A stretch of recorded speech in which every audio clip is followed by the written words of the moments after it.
Hey guys, you alright? So I just want to apologise that the video's taken a while to get up.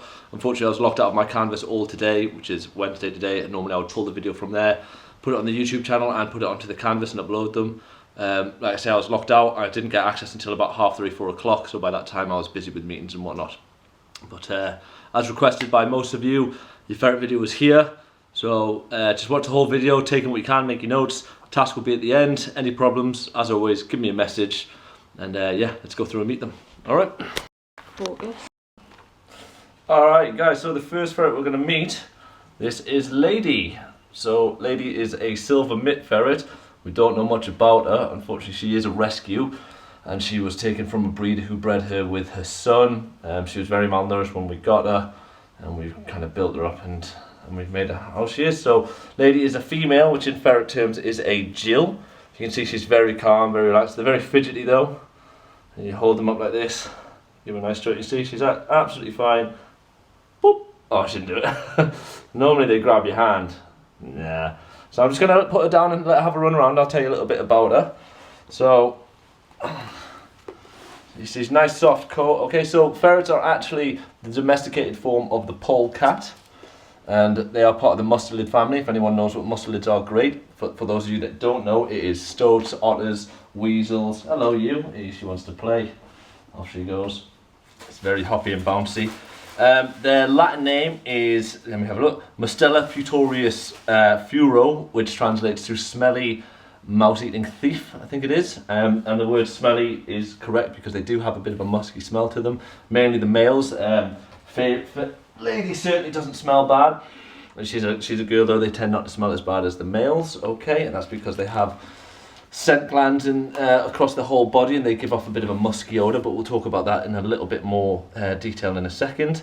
So, she's a Jill. Again, we don't know her age, we don't know much about her because she's a rescue, and we'll talk a little bit more about her in a second, but I'm just going to go get Koda the male.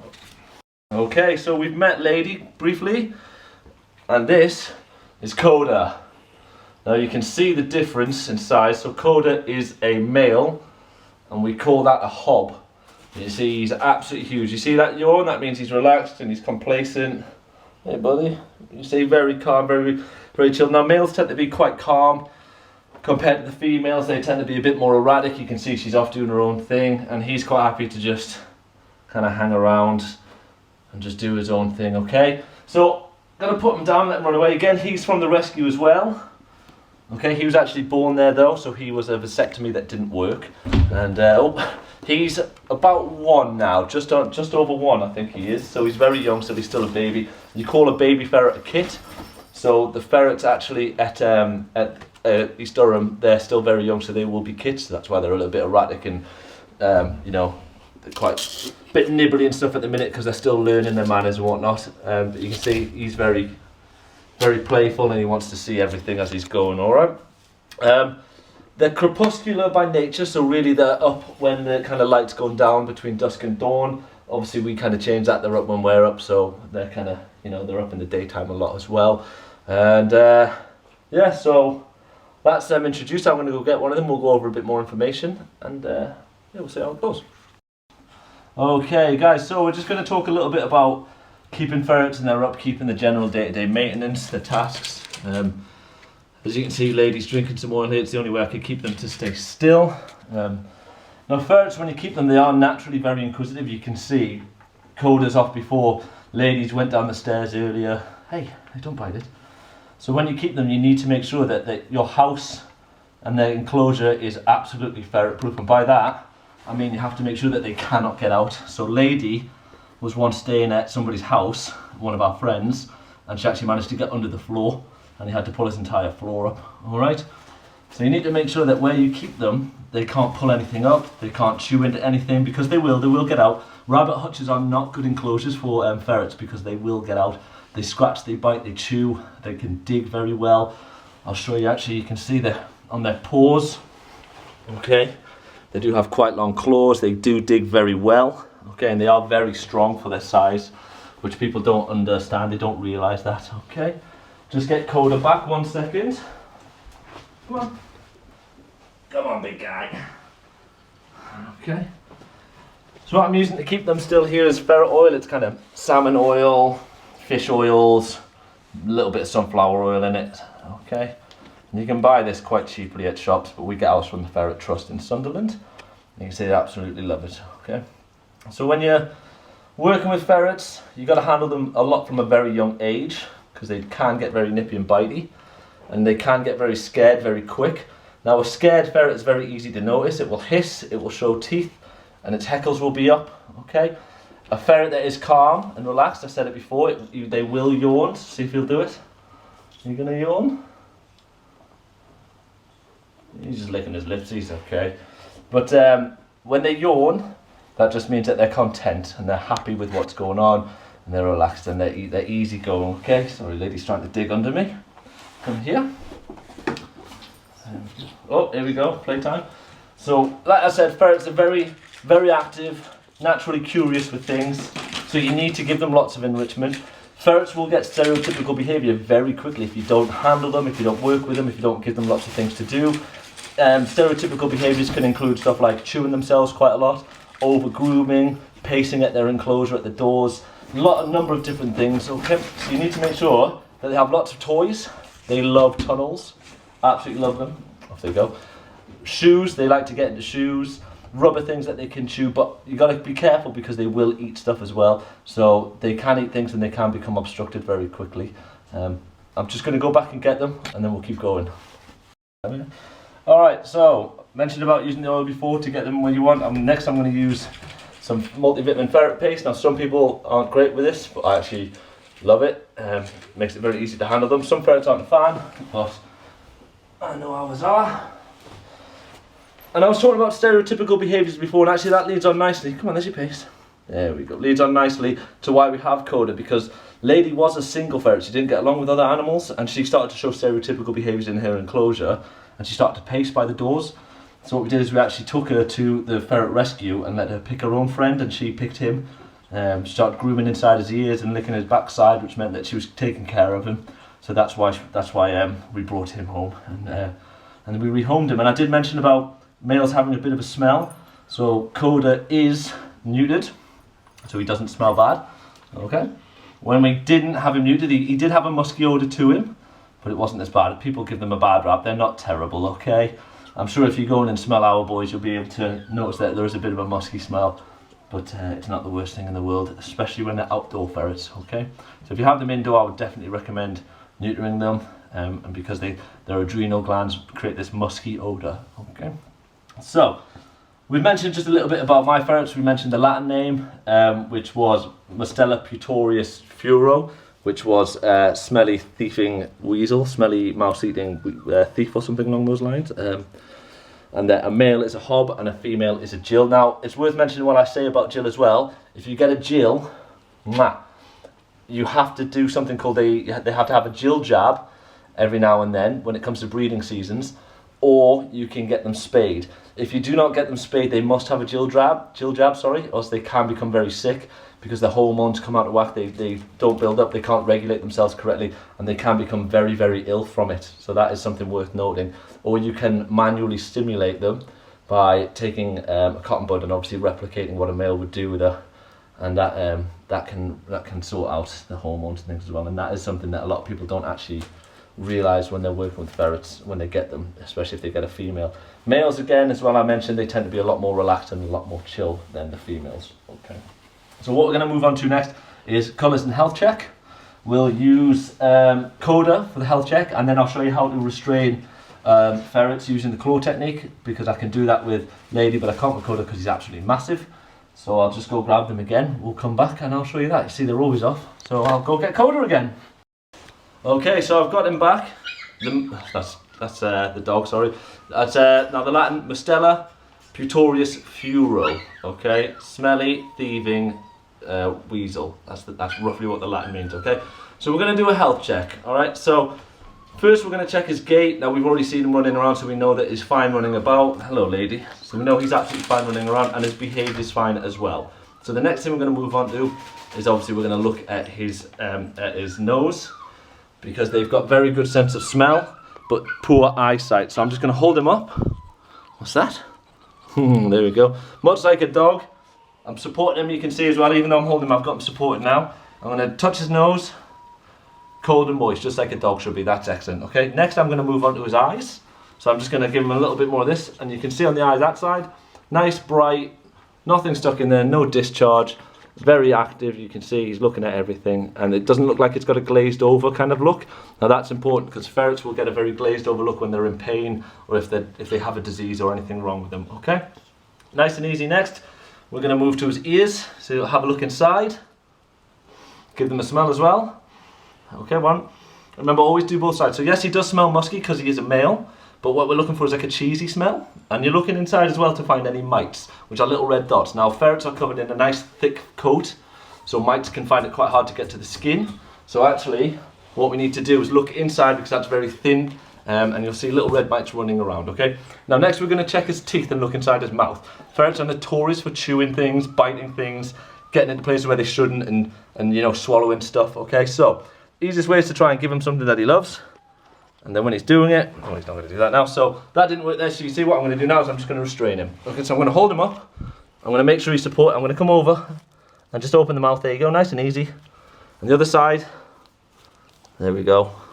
And yes, he's not the biggest fan of it. You see I've supported his weight on the ground though. And I've kind of come over and I've restrained and I've looked at the top. There we go, one side, two side, okay? Now ferrets have 4 sets of teeth. They have their incisors, they have the canines further back. They then have the premolars and the molars. Now the canines, obviously, the very sharp ones at the front. Incisors are the ones at the kind of in the middle between the 2 sharp fangs, and then you have your premolars further back and your molars at the very back. Now ferrets do smash their teeth quite easy because they like to chew, gnaw, swallow things that they shouldn't, like I mentioned. After that, we're going to move down the body and check his body. So what I'm going to do, I'm going to just put him on the floor. I'm going to give him some more oil. No, you're not going in there. Come here. Drink some oil. Are you getting done with the oil? There we go. No, so I'm just running my hand down and across. Feeling for any lumps, bumps, cuts. Check the neck especially. Hello, lady. So ferrets, when they play fight, they love to grab each other's necks, and they kind of drag each other around. They've got very thick skin on the back. So check that. That's how they play though. They kind of chew down on the back of the neck and they pull each other about. Okay, so I'm just checking. Give him a good kind of scruff around. There you go. He's fine. Not a bother. And as I'm doing that, I'm also going to just check his tail. Okay. No matted fur or anything like that. No bumps. Either way. No lumps, bumps, cuts or grazes. We'll get lady now. We'll let him have a bit of a break. Lumps, bumps, cuts or grazes. Hello, sweetheart. So we're just going to move on. So lady actually had a bald patch on her tail from a surgery a long time ago, but you can see it's healed over nicely now. And also I'm just checking underneath. Anus and genitals. There's no swelling. No discharge. Part the fur. Okay, you can see I'm still holding her. Part the fur, okay, and check everything. Check the legs. Run your hands down. Stretch them out slightly. Yeah, that's fine. Supporting as when you can as well. And then check the underbelly. And around the genital area, on the belly, should be nice pink skin, okay? And there shouldn't be a lot of hair loss, so that is perfect. You can see there's a covering of hair, but you can also see the skin. And then also check the rib cage and areas as well. And if you want to give her a little bit of a play, you get a little bit of a play. There you go. She'll love the oil, so we'll give her some oil because that's nice and easy. You see as well, I mentioned that they have poor eyesight, but they do have very tactile whiskers. Just run your hands across the whiskers. She's not pulling back. That's a good sign as well. It means there's no swelling across the cheeks, anything like that. Please don't chew on that, okay? So don't forget, starting at the top, working your way back. Check everything on the way down. I know I checked the whiskers last. That was just a brief afterthought. And as you're going, you can run your hands across. Now I'm going to show you how to restrain lady, but you can't do this on Koda. Please don't bite the ball. So we use something called the claw technique, okay? It's called the claw technique because you use a claw. So what I'm going to do is, while she's eating, fingers and my thumb and my ring finger, I guess this one here, goes around and underneath. And my middle fingers go to the back of the neck. And you can see I'm just going to lift up gently. And that's the claw technique. You can see she's hanging. I can hold the bottom as well when I need to. And I've got her restrained. I'll show you that one more time. So there she is. My 2 fingers, like my grabbers. Peace sign. Under, around the neck. Pick up. Got her. There we go. I can then hold it at the bottom as well. I'm going to get Koda because you can't do it with him, so I'm going to show you how you would restrain him. So I'll just go get him, so I'll be 1 second. One thing you can't forget to do as well, guys, is, oh, you're tired, check your ferret's claws. If you're trimming them, make sure that you watch the wick. Very easy to see on lady because she's got white claws, so you can see the blood vessels very easily. They should be sharp but not too long, as with any animal. And I mentioned about them play fighting, you don't want them cutting each other. Okay, so to do that nice and easy, you just get them in your arm, support them, and you can just use your finger. And I'm just gonna, hello, can I have a look at your claws? No? Yeah, you see, I'm just check the claws. Really easy, just a visual check, guys, okay? So check the claws, trim them if you have to. And make sure that you're checking the pads of the feet as well. They do get feces rolled up in there quite quickly and quite easily. And obviously you want to check for any lumps, bumps, cuts, grazes and things like that as well. Okay. So, I've got Koda now. Obviously he's going to be very difficult to claw because he's a huge boy. You see, I can barely get my hands around him. It'd be very difficult and I would hurt him. So instead what I'm going to do with him is I'm just going to hold him underneath the arms. Okay, I'm just going to let him dangle. And I can use this hand as well if I have to. There we go. You see he gave a little yawn there. That means that he's content, he's quite happy. And ferrets are quite happy. You can let them dangle, you can, you know, give them a bit of a scruff, play with them. You can bring them in with the belly. Hello. See, he's quite happy like that. Again, I wouldn't bring an animal you don't know to your face though. Obviously we know Koda.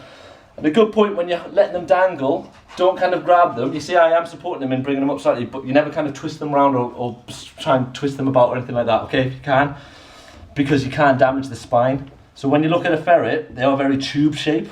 Okay, now I know Koda's quite a big guy, so you know he's a little bit bigger than other ferrets. It is middle of winter as well though, but they should just hang. And the reason that they're a tube shape is because in the wild they'll be going down into burrows. The polecat, remember I was saying, they'll chase rodents and rabbits and things that live underground, and the tube shape helps them go down and come back on themselves very quickly. So their spine is very flexible, but you don't want to bend it around too much. So when you're holding them, please don't bite it. Just let them dangle. And you see he's quite happy to just chill. There we go, give him a little spin. There you go. You okay there, big guy? Yeah, he's fine. So that's a very quick health check. On general thought, ferrets should weigh between 900 grams to 1.8 kilograms. Obviously he's going to be on the larger 1.8 kilogram side. Lady's going to be on the thinner kind of 900 gram side. She's a little bit older. We think she's about 6. Which is a good age. Anything over 5 is good for a ferret, whereas he's about one, and obviously he is very young. Okay. All right. That's that for that section. Yeah. All right, everybody. So this is my third and final ferret. She lives alone. She's not part of a group, and that is because she doesn't take well with other company. When they play fight, I mentioned that they tend to grab the back of the neck and they pull each other around. She tends to get quite frightened. Now she is very young. Let's see, let her hang there. You want to go down? Oh, from an L. You want to go down and play? Now she is very young, she's only about 8 months old, so she is at that kind of stage where she just wants to go off and see everything and do everything and go on then. I say that and then she goes straight into the vitamin paste and she'll go for the, oh here we go, she'll go for the, you go for some oil? No, she's happy with the vitamin paste on there. So she is an individual, she won't go in with the other two because when they play fight she gets very scared. She's also alone because she had something called swimmer's disease, which is essentially a lack of calcium in their diet, and she had holes in her bones and they break their legs and things very easily, and they were very worried that if she got, you know, roughhoused too much or if she got sat on by Koda especially, that she would get injured. So we've kept her separate. We are hoping that eventually she will go in when she gets a little bit of a strength, she gets a little bit bigger. Okay, she's very playful. She's the most playful out of the whole of the bunch. You see, she loves a good scratch on the back of the neck. That's where they play and that's where they grab. And you can see she's in a good mood as well because her tail's all fluffed up. You see that? Nice, curious. She wants to play. What you doing? What you doing? I'll put her on her back and I'll get you. I'll get you. Off she goes. Oh, oil's over. I don't know if you heard that noise. Okay, that's called a duke. That little high pitch, that's called a duke. And that means that she's very happy. So she's out, she's playing. Off she goes. And when she's dancing around as well, that's known as a war dance. So when she's kind of jumping about, and again, hello, that is a sign of playfulness, happiness. Hopefully you did hear the duke. It's nice to see that she is enjoying everything and she is having a really good time. So her colouring, she's a full silver. So I mentioned that lady is a silver mitt because she had silver little gloves. Oh. Whereas Cara, I don't know if I mentioned her name actually, Cara doesn't have the little gloves on the bottom. She's just a full silver mitt. A full silver, sorry, not the mitt, a full silver. Yeah. Get off the bag, you nugget. There, she's very loving, you see, she's very licky. She does like to... What's that? What is that? And again, with Cara, you could do the claw. Now, she is very wriggly, so you see that works perfectly for her. Now, she started doing that, so I would restrain. I'm just going to pop her down there because it's a little bit stressful. But you see, I had full control. She wasn't going to be able to bite me, which some ferrets can do, especially at a vet, especially an animal that you don't know. Remember, if you can stay away from their mouth as much as possible, then that's what is going to keep you safe. So Cara loves playtime. I mentioned about swimmer's disease, so I'm just going to go on to a little bit about vaccinations and diseases. So when you get ferrets, you always need to get one vaccination 100%, which is against canine distemper. Now, ferrets can catch a lot of diseases, dogs can, and also humans can. That links in very well to the current pandemic, because actually government guidance shows that if you... What are you doing? If you have a ferret and you catch coronavirus, you should then self-isolate. What are you doing? Self-isolate for 21 days instead of the recommended 10, because the ferrets can actually catch it and pass it back to you. They can also catch the flu, so you're checking for things like runny nose, coughing, sneezing, okay, lethargy, increased drinking, anything like that. The other vaccination that you can get, but England doesn't actually have any cases of this, is against rabies. So, hello? So you can get rabies vaccination as well, because that is fatal to them. So canine distemper and rabies are the two recommended vaccinations for ferrets. Some ferrets in America, in some areas in America, some states actually ban ferrets, because if they do get out, they do tend to go hunt. They are not very good at living in the wild, however. You can't just release one and it won't revert back. They do need looked after, but they can decimate wild populations. We actually, me and my partner, picked up 2 ferrets from a farm not so long ago, and they were found in a chicken shed, and they'd managed to kill a chicken. They were obviously just let out by somebody, and they were cold and hungry, and they went in the chicken shed. Now, like I say, it's not, you do not release ferrets. They do not do well, especially in the cold. They can't find any warmth and they will die, so it's not recommended that you do that. But they do have a tendency to go hunt. And they actually are used nowadays for hunting, rabbits and rats in pest control. They're not very obedient, but you can train them to a whistle. So you can send them down a hole, they will chase out the rabbits or rats or anything they're going for. You can then go in and dispatch them, and you can whistle and they will come running back. So they are used for that. And just while we're talking about what they hunt, things like that, so in the wild that would be some of their feed, is small rodents. They're very brave. You've seen here she's playing in this bag, so this is actually what we feed our ferrets. Dr. John Merlin. Now, when you're feeding ferrets, you need to keep in mind that they are actually obligate carnivores. Now, that means that they only eat meat. So if you have a look here, it says it's 37.5% protein. Okay, now protein is what you want in a ferret diet. You need a very high protein diet. If it is not high in protein, they will get sick very quickly. So my ferrets get a combination of Merlin, and then they get raw meat, such as chicken and beef, and that kind of tops them up, okay? And it also gives them a bit of a varied diet. They get all their minerals, their vitamins and things as well. We all know about having a varied diet. It mixes it up for them as well, so they're not just getting the same thing all the time. Obviously, fresh water is a must at all times, okay? Talking about kind of diseases and things, noticing if a ferret is diseased or not, if it's ill, is quite difficult. They do hide it very well, and I did mention in the very brief health check, look at their eyes. If their eyes are very glazed over, they can be in pain. Look for a hunched over, as if they're curling in on themselves slightly. Could mean that they've got stomach problems, or they're constipated. Like I said, ferrets like to eat a lot, and they'll eat things they shouldn't, and they will kind of block themselves up. I mentioned checking on the back of the neck. If you have them living in groups, they will bite each other quite hard, and they will puncture each other's necks, okay? Lady, believe it or not, is in charge of Koda, and a couple of weeks ago we did notice, that Lady had bitten through Koda's thick neck skin, so we did have to just keep an eye on that. It is just part of it, okay? They like to play, they like to pull each other around.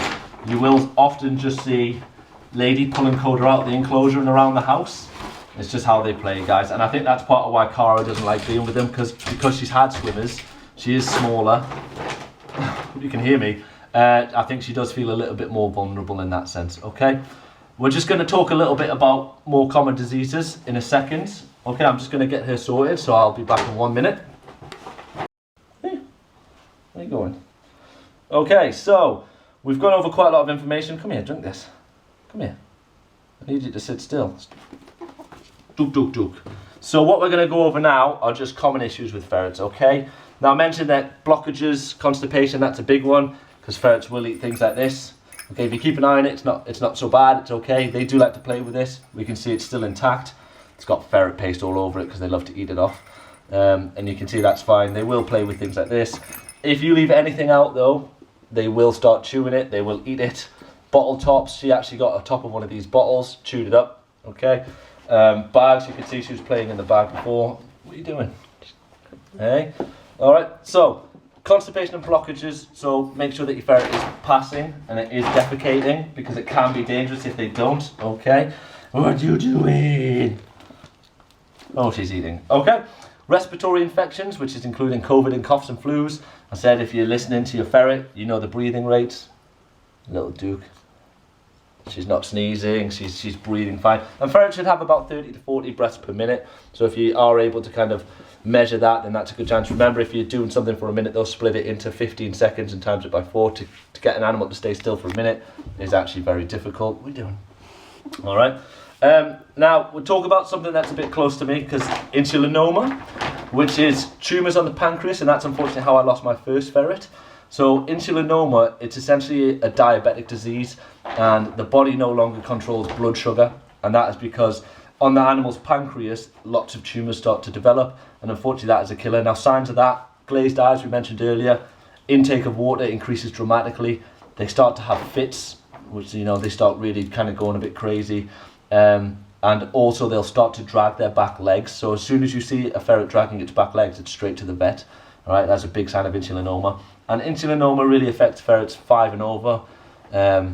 Anything over 5 for a ferret, I did mention, is you're doing pretty well. Okay, but they can live to about 12 to 15. So anything over 5 is a bit of a godsend. Okay. Adrenal gland disease as well. You're looking for increased water intake, lethargy. Now that's a bit of a hard one to describe because ferrets can't sleep for about 20 hours a day. They are naturally quite lazy and they do something called dead sleep. And actually, Cara dead sleeps, hello, which is where when they're asleep you can pick them up and you can just shake them around and they will just stay asleep, okay? Now you do see, I did mention about supporting the animals. You see, whenever I pick my ferrets up, I do have them, but I do go and get them as well at the bottom. And like I said, you've got to be careful when they're kind of throwing themselves around with their spine. Now they are made to turn quickly on themselves, but you don't want to over-exacerbate that. Oh, you take your head? Oh, you silly ferret. Alright, you don't want to harm them. And ferrets will hurt themselves, okay?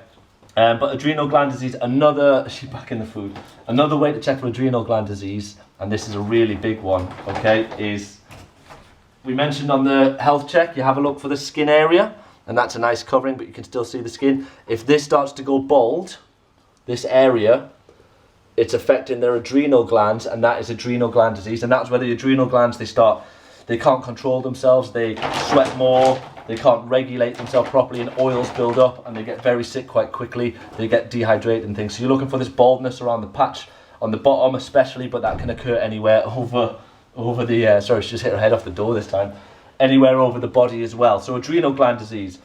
Fits, quite common in ferrets. I mentioned about their blood sugar, the diabetic disease, insulinoma. That can occur from things such as eating something they shouldn't.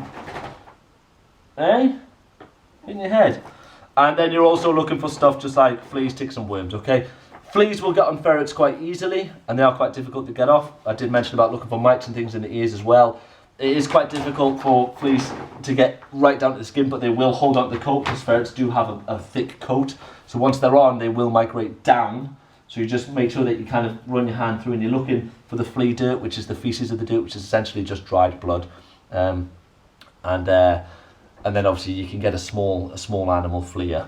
Talking about conditions and things like that, okay, when you take a ferret to a vet, always go for a vet who knows about ferrets. They're not that common an animal in terms of the vet world. So if you just take your ferret to a vet, the same that would do a dog or a cat, and he hasn't had much experience, he's not really going to know that much about them. They are quite specialised, and the best thing to do actually is go to an exotic vet.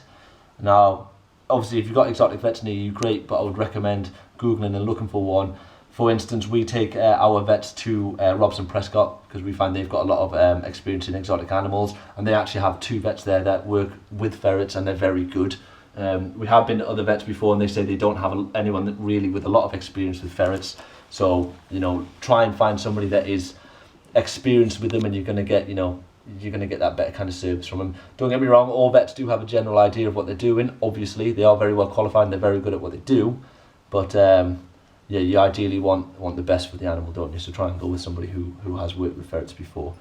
So that's just a brief overview of my ferrets. Obviously, the ferrets are East Durham. They're outdoor animals. They won't be castrated, not yet anyway. It's up to the unit tech, hello, to do that if they fancy to, if they want to. Cara is entire, it's worth mentioning. She is not spayed, okay?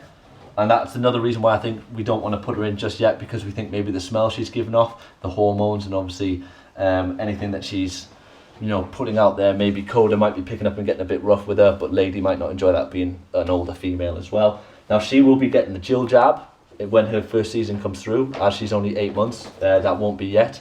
That will be quite painful for her, unfortunately, but after that we will have her spayed when she's gone through her first season. Then she has all the hormones in her body, and she's quite capable, and she's able to recover quite quickly. Cara! Oh, never mind. So, general introduction to ferrets. Quite a bit of information there. Hope you've enjoyed it. Hope you've taken some stuff in. Any questions, you know what to do. I'll put the task up on Canvas, or I'll put it in the description of the YouTube video. Other than that, drop me an email. It's dg05269@eastdurham.ac.uk. You know that. Or get me on Canvas on the private message, and I will get back to you as soon as possible. And if you've got any questions about ferrets, this was kind of very quick, very off the cuff. I do know quite a lot about them. I've had ferrets for a while now. I've worked with them. So, yeah, let me know. If you've got any questions about taking your ferrets outdoors or anything like that as well, just let me know and I'll get back to you. All right. Cheers, guys. See you then.